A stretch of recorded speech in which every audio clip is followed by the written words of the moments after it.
worthy if he rejected the crown, symbolic of the ruler, the ruling of the nation or people or area. The Persian crown, it should be remembered, from which pattern all present-day crowns are eventually derived, is a golden sun disk with a hole in the center for the head. It is jagged at the edges, representing the sun's rays, just like that worn by the Statue of Liberty. And these projections are turned up to make what is still known in Western heraldry as the Oriental crown. You can also see this representation as the halo in Christian art.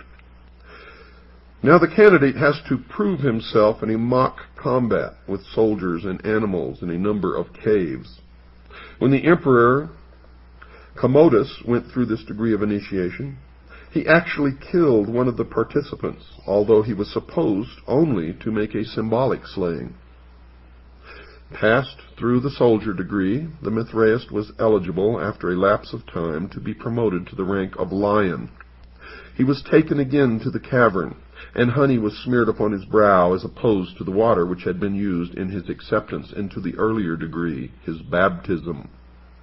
The degree of lion was taken only by those who had decided to dedicate themselves completely to the cult, and who would henceforth have no truck with the ordinary world.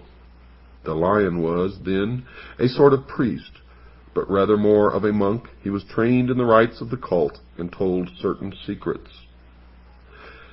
The degree of lion of Mithras could only be conferred when the sun was occupying the zodiacal sign of Leo, and that's about July 21st to August 20th, during the Persian month of Asad, the lion. Now there's a good deal of astrological lore in Mithraism, and also an admixture with Kabbalistic numerology.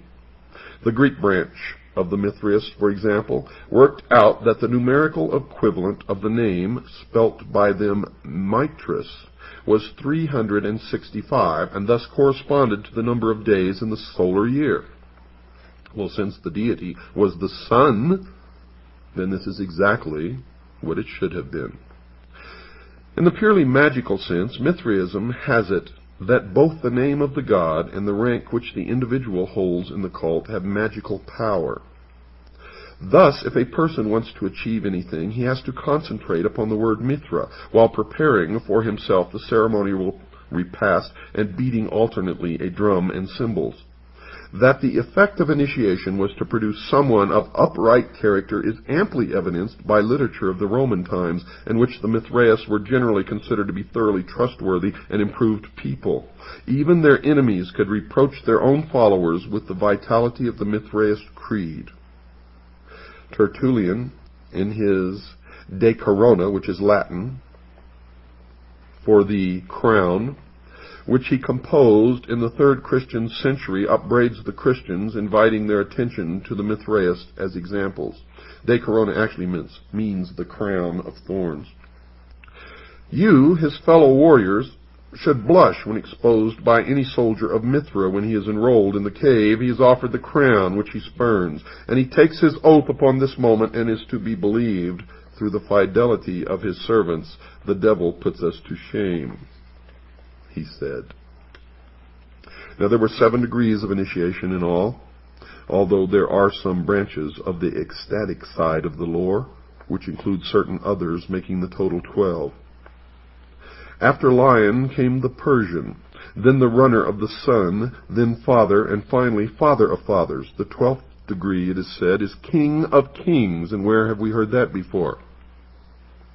And properly, this can be held only by the supreme king, and preferably the Shah-Hinshah, or the king of kings of Persia. This very ancient cult, from which more than one present-day secret society is derived, is thus seen to contain many of the elements which underlie organizations of this sort. You see, folks, it is a training system. It attempts to produce in its members a real or imagined experience of contact with some supreme power. The magical element is there too, shown in the belief in the power of certain names to achieve things which cannot be done by men.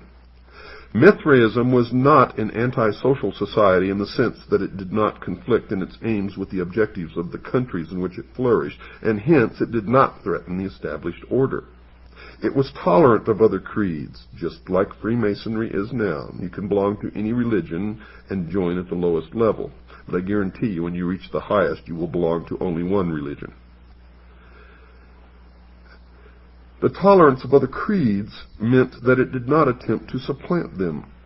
Its greatest festival, the birth of the sun, on the 25th of December, became Christianized, and it is claimed by those who still believe in its mysteries and celebrate them that Christianity did not so much supplant Mithraism as absorb it, accepting some of its externals and diverting them to its own use, and that is exactly what has happened.